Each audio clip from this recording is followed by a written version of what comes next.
بسم الله الرحمن الرحيم ياسين والقرآن الحكيم إنك لمن المرسلين على صراط مستقيم تنزيل العزيز الرحيم لتنذر قوما ما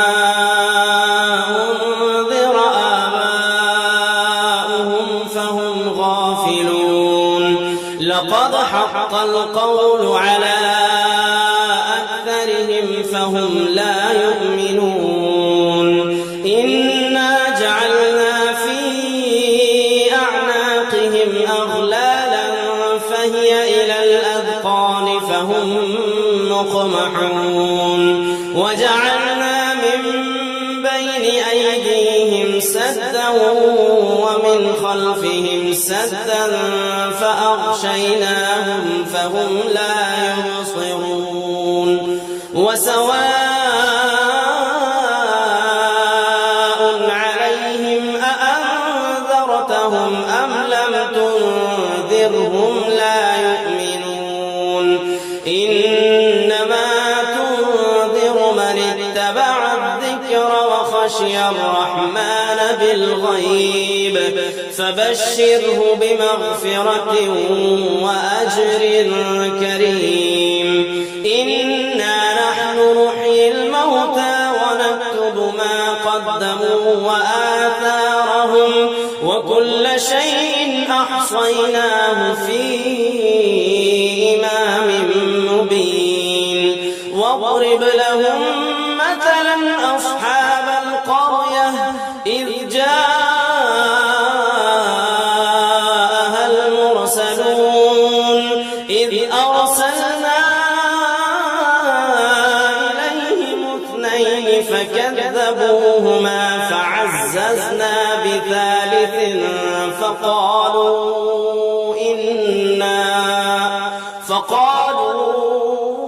إنا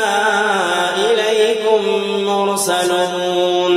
قالوا ما أنتم إلا بشر مثلنا وما أنزل الرحمن من شيء إن أنتم إلا تكذبون قالوا ربنا يعلم إنا إليكم لمرسلون وما علينا إلا البلاغ المبين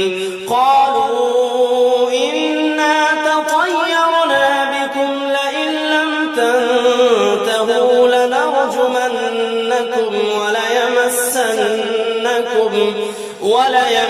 وليمسنكم منا عذاب أليم قالوا طائركم معكم أئن ذكرتم بل أنتم قوم مسرفون وجاء من أقصى المدينة رجل يسعى قال يا قوم اتبعوا من لا يسألكم أجرا وهم مهتدون وما لي لا أعبد الذي فطرني وإليه ترجعون أأتخذ من دونه آلهة إن يردني الرحمن بضر لا تغني عني شفاعتهم شيئا ولا ينقذون إني إذا لفي ضلال مبين إني آمنت بربكم فاسمعون قيل ادخل الجنة قال يا ليت قومي يعلمون بما غفر لي ربي وجعلني من المكرمين وما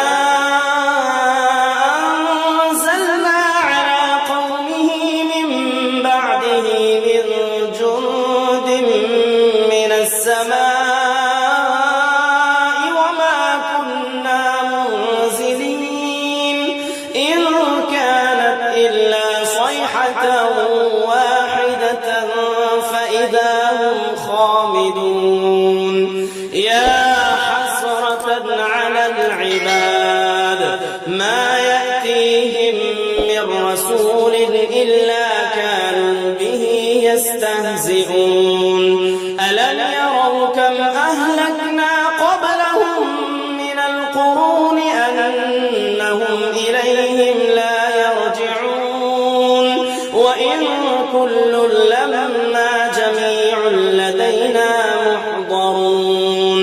وآية لهم الأرض الميتة أحييناها وأخرجنا منها حبا فمنه يأكلون وجعلنا فيها جنات من نخيل وأعناب وفجرنا فيها من العيون ليأكلوا من ثمره وما عملته أيديهم أفلا يشكرون سبحان الذي خلق الأزواج كلها مما تنبت الأرض ومن أنفسهم ومما لا يعلمون وآية لهم الليل نسلخ منه النهار فإذا هم مظلمون والشمس تجري لمستقر لها ذلك تقدير العزيز العليم والقمر قدرناه منازل حتى عاد كالعرجون القديم لا الشمس ينبغي لها أن تدرك القمر ولا الليل سابق النهار وكل في فلك يسبحون وآية لهم أنا حملنا ذريتهم في الفلك المشحون وخلقنا لهم من مثله ما يركبون وإن نشأ نغرقهم فلا صريخ لهم ولا هم ينقذون إلا رحمة منا ومتاعا إلى حين وإذا قيل لهم اتقوا ما بين أيديكم وما خلفكم لعلكم ترحمون وما تأتيهم من آية من آيات ربهم إلا كانوا عنها معرضين وإذا قيل لهم أنفقوا مما رزقكم الله قال الذين كفروا للذين آمنوا أنطعم من لو يشاء الله أطعمه إن أنتم إلا في ضلال مبين ويقولون متى هذا الوعد إن كنتم صادقين ما ينظرون إلا صيحة واحدة تأخذهم وهم يخصمون فلا يستطيعون توصية ولا إلى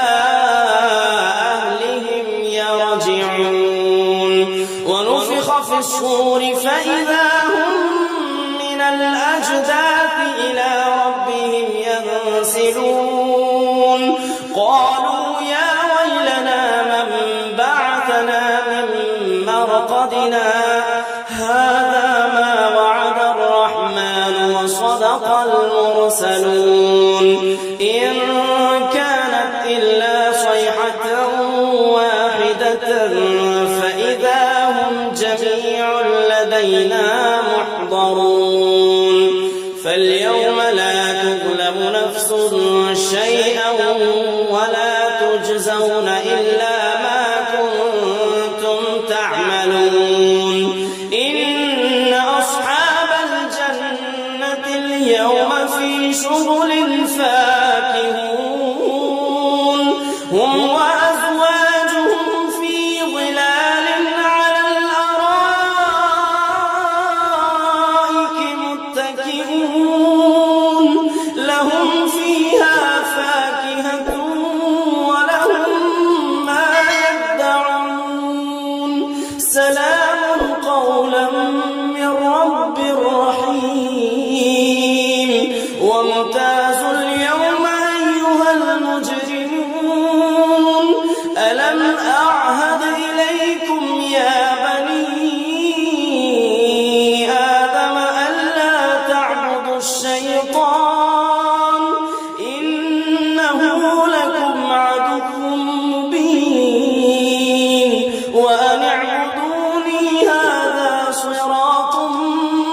مستقيم ولقد أضل منكم جبلا كثيرا أفلم تكونوا تعقلون هذه جهنم التي كنتم توعدون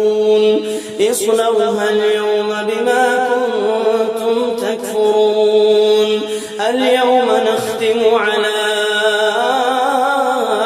أفواههم وتكلمنا أيديهم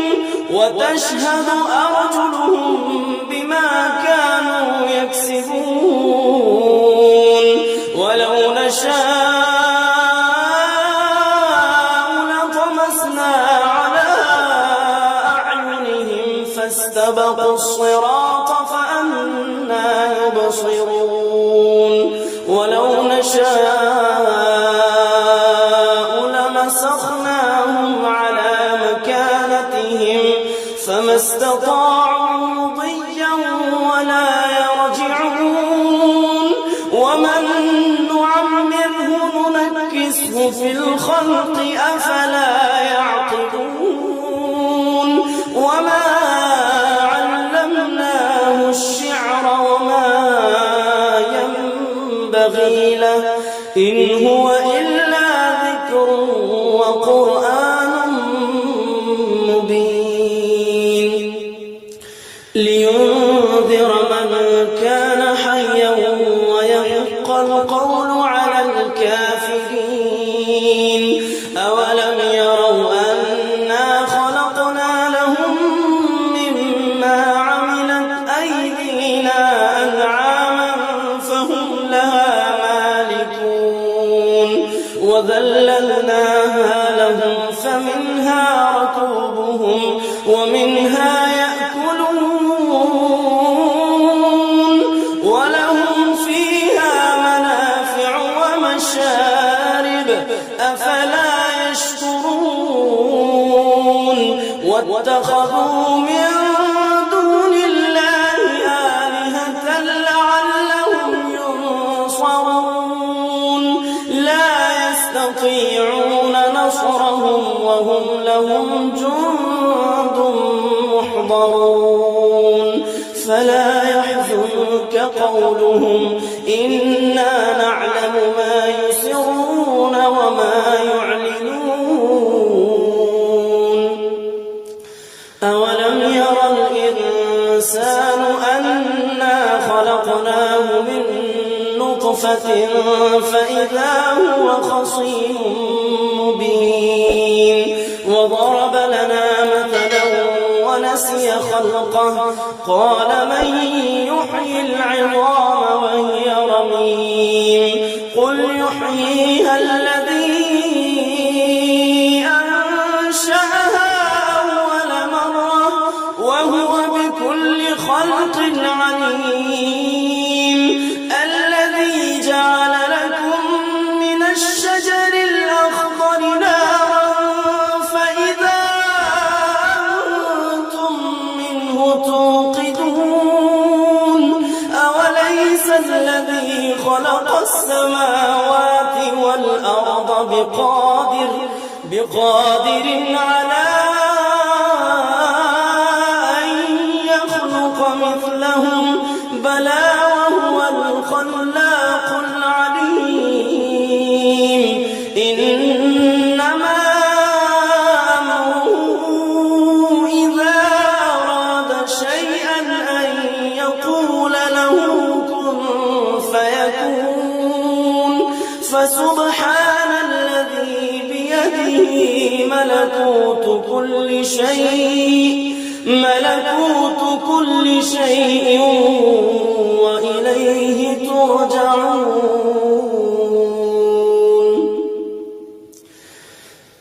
بسم الله الرحمن الرحيم الرحمن علم القرآن خلق الإنسان علمه البيان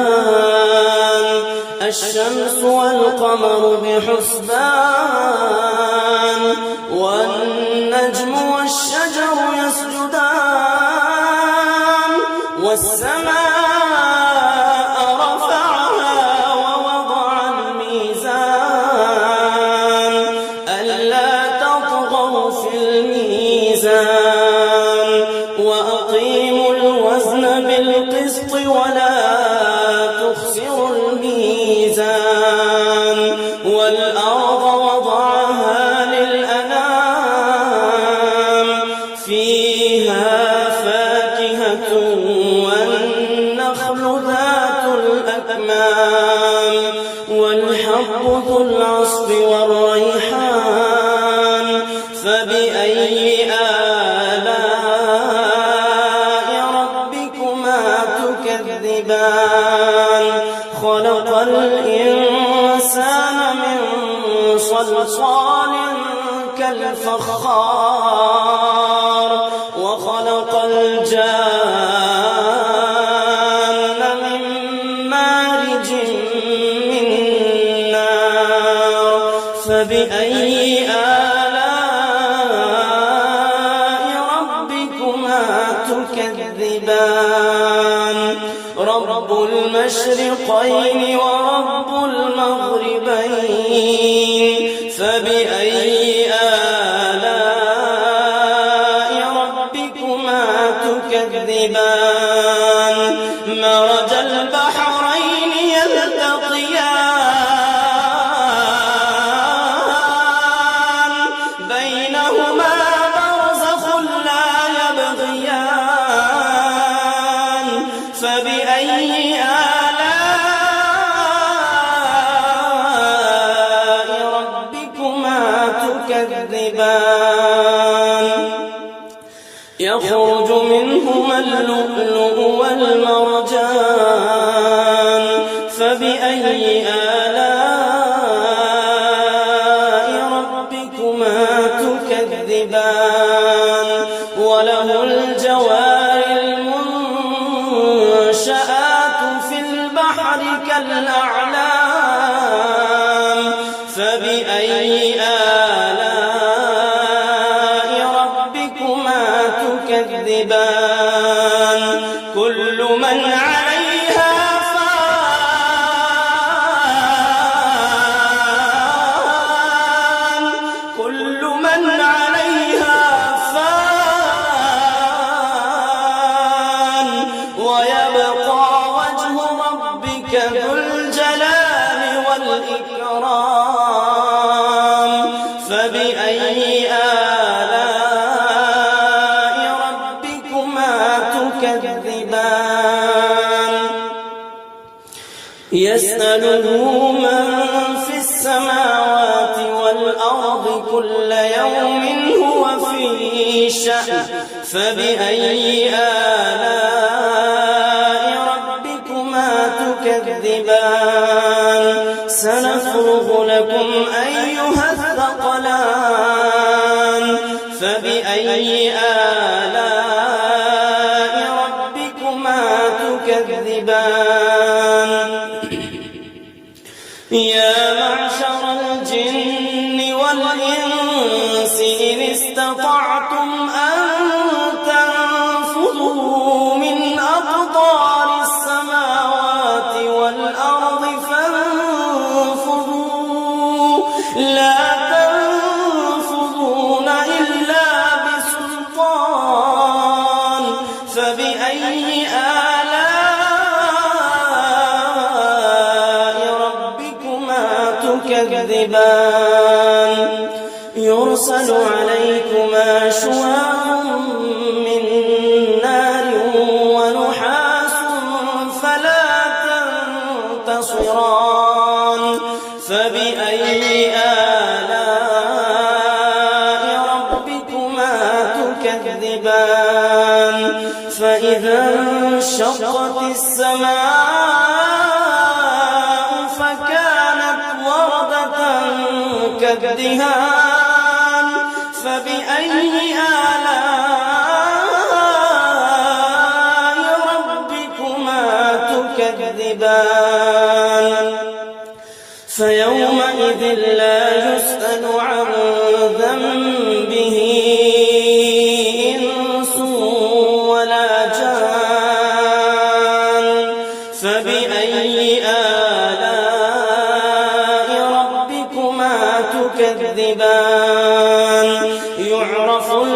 المجرمون بسيماهم فيؤخذ بالنواصي والأقدام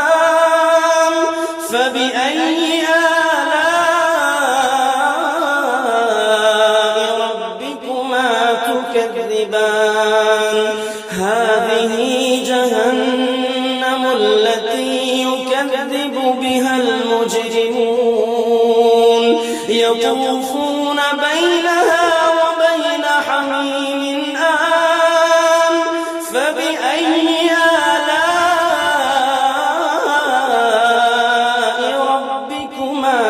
تكذبان ولمن خاف مقام ربه جنتان فبأي آلاء ربكما تكذبان ذواتا أفنان فبأي آلاء ربكما تكذبان فيهما عينان تجريان فبأي آلاء ربكما تكذبان فيهما من كل فاكهة زوجان فبأي آلاء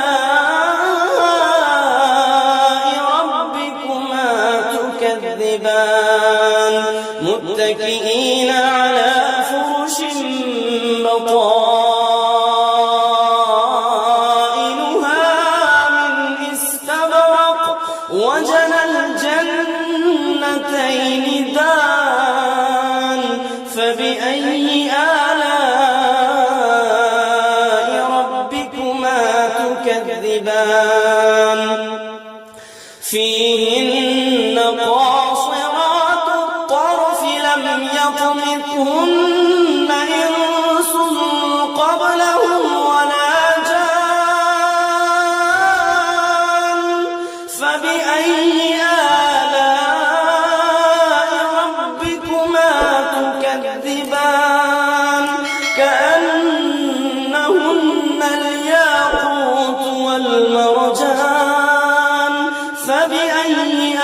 آلاء ربكما تكذبان هل جزاء الإحسان إلا الإحسان فبأي آلاء ربكما تكذبان ومن دونهما جنتان فبأي آلاء ربكما تكذبان مدهامتان فبأي آلاء ربكما تكذبان فيهما عينان نضاختان فبأي آلاء ربكما تكذبان فيهما فاكهة ونخل ورمان فبأي آلاء ربكما تكذبان فيهن خيرات حسان فبأي آلاء ربكما تكذبان حور مقصورات في الخيام فبأي آلاء ربكما تكذبان لم يطمثهن إنس قبلهم ولا جان فبأي آلاء ربكما تكذبان متكئين على رفرف خضر وعبقري حسان فبأي آلاء ربكما تكذبان تبارك اسم ربك ذي الجلال والإكرام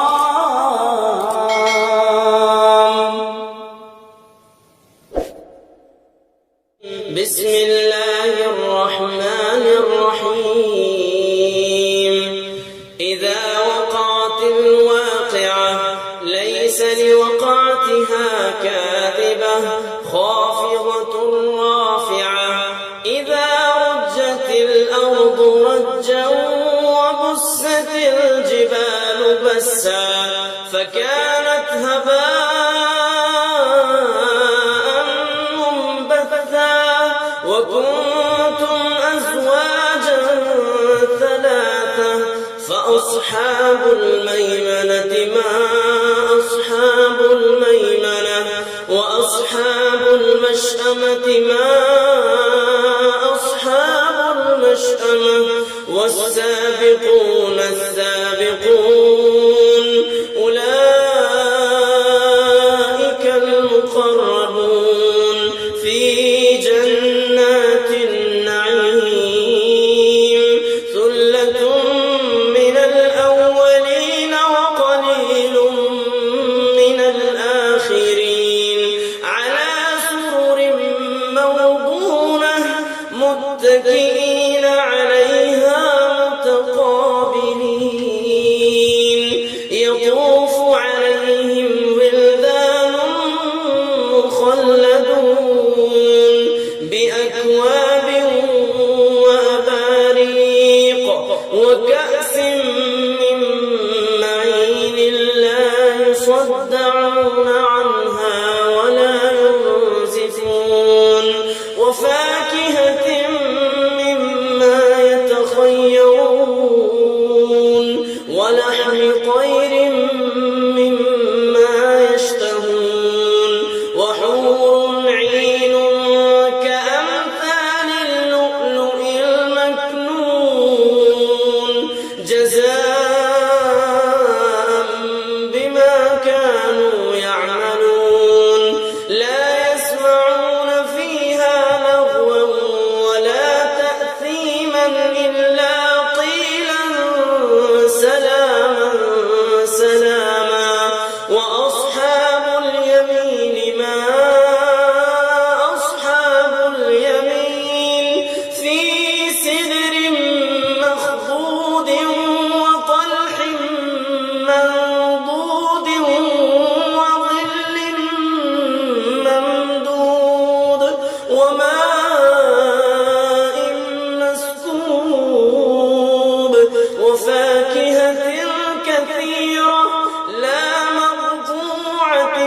ولا ممنوعة وفرش مرفوعة إنا أنشأناهن إنشاء فجعلناهن أبكارا عربا أترابا لأصحاب اليمين ثلة من الأولين وثلة من الآخرين وأصحاب الشمال ما أصحاب الشمال في سموم وحميم وظل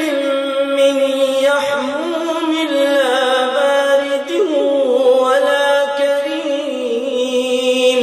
إنهم كانوا قبل ذلك مترفين وكانوا يصرون على الحنث العظيم وكانوا يقولون أئذا متنا وكنا ترابا وعظاما أئنا لمبعوثون أو آباؤنا الأولون قل إن الأولين والآخرين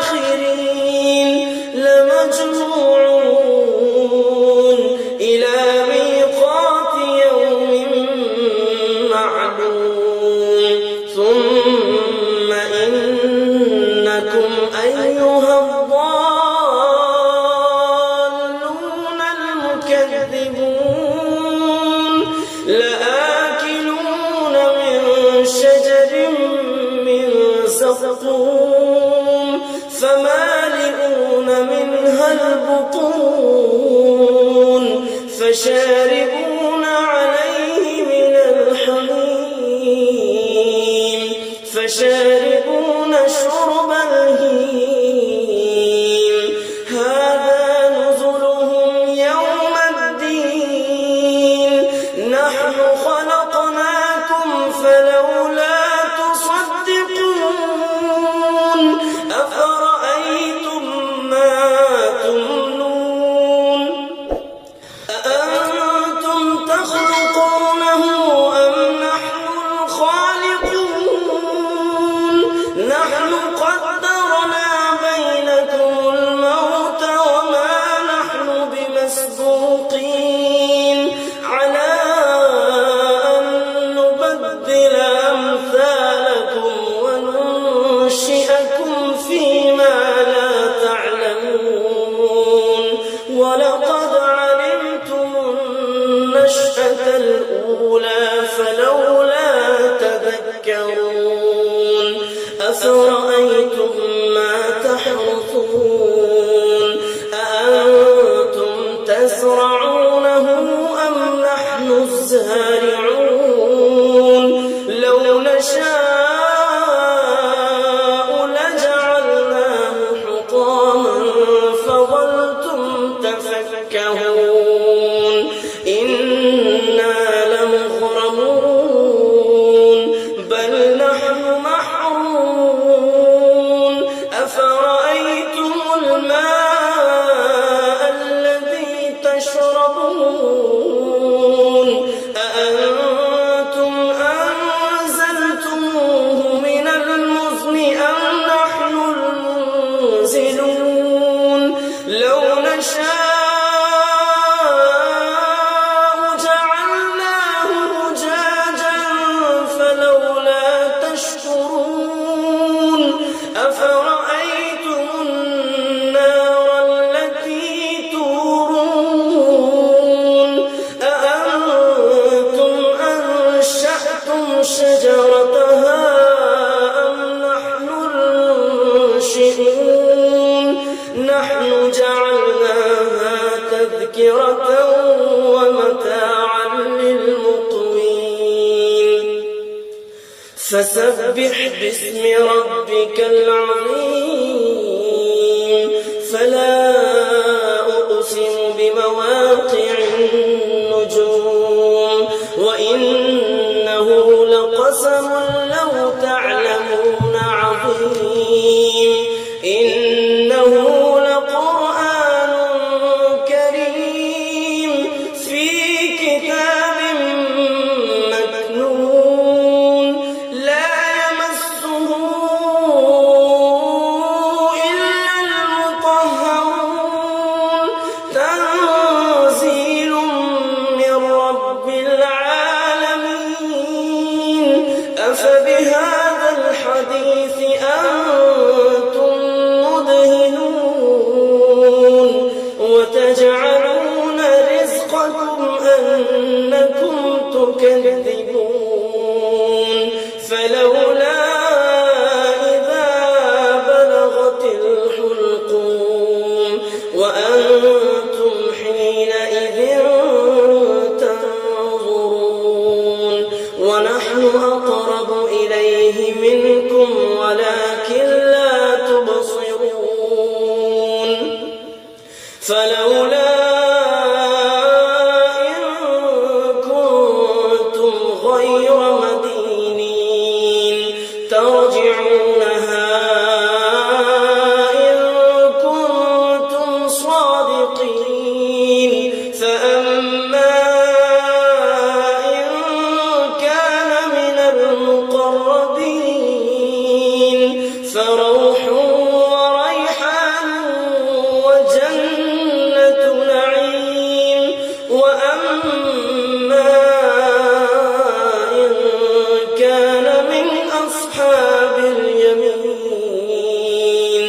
فسلام لك من أصحاب اليمين وأما إن كان من المكذبين الضالين فنزل من حميم وتصلية جحيم إن هذا لهو حق اليقين فسبح باسم ربك العظيم بسم الله الرحمن الرحيم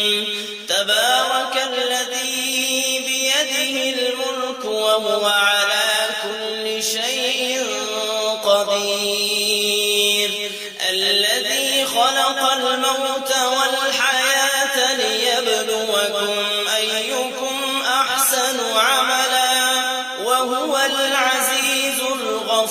الغفور الذي خلق 7 سماوات طباقا ما ترى في خلق الرحمن من تفاوت فارجع البصر هل ترى من فطور ثم ارجع البصر كرتين ينقلب إليك البصر خاسئا وهو حسير ولقد زينا السماء الدنيا بمصابيح وجعلناها رجوما للشياطين وأعتدنا لهم عذاب السعير وللذين كفروا بربهم عذاب جهنم وبئس المصير إذا ألقوا فيها سمعوا لها شهيقا وهي تفور تكاد تميز من الغيظ كلما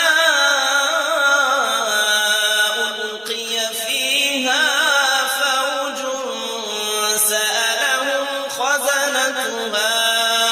سألهم خزنتها ألم يأتكم نذير قالوا بلى قد جاءنا نذير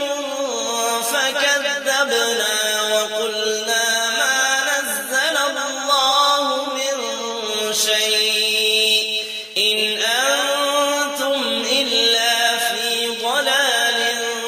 كبير وقالوا لو كنا نسمع أو نعقل ما كنا في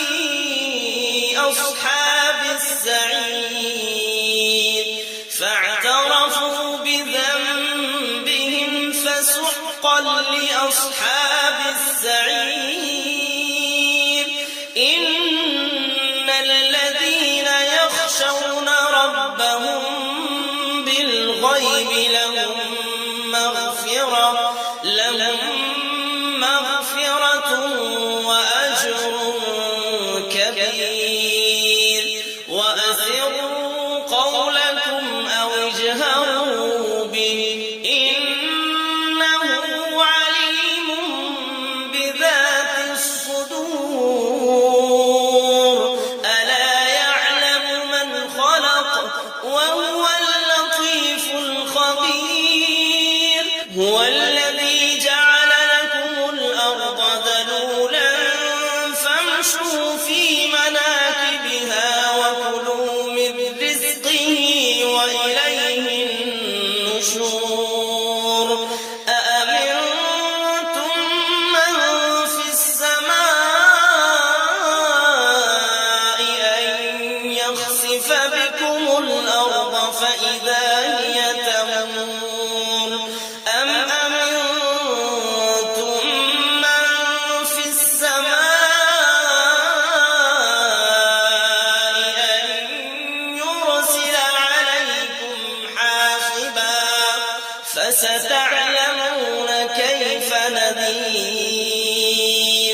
ولقد كذب الذين من قبلهم فكيف كان نكير أولم يروا إلى الطير فوقهم صافات ويقبض ما يمسكهن إلا الرحمن إنه بكل شيء بصير أمن هذا الذي هو جند لكم ينصركم من دون الرحمن إن الكافرون إلا في غرور أمن هذا الذي يرزقكم إن أمسك رزقه بل لجوا في عتو ونفور أفمن يمشي مكبا على وجهه أهدى أمن يمشي سويا على صراط مستقيم قل هو الذي أنشأكم وجعل لكم السمع والأبصار والأفئدة قليلا ما تشكرون قل هو الذي ذرأكم في الأرض وإليه تحشرون ويقولون متى هذا الوعد إن كنتم صادقين قل إنما العلم عند الله وإنما أنا نذير مبين فلما رأوه زلفة سيئت وجوه الذين كفروا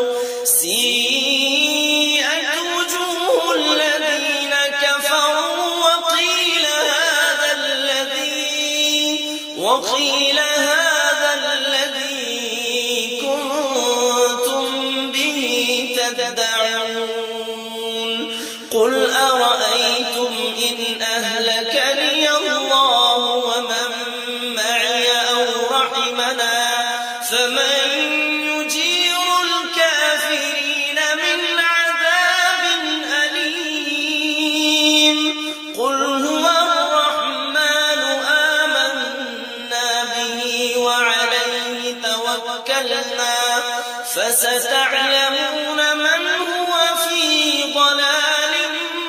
مبين قل أرأيتم إن أصبح ماؤكم غورا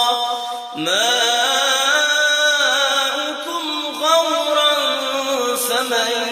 يأتي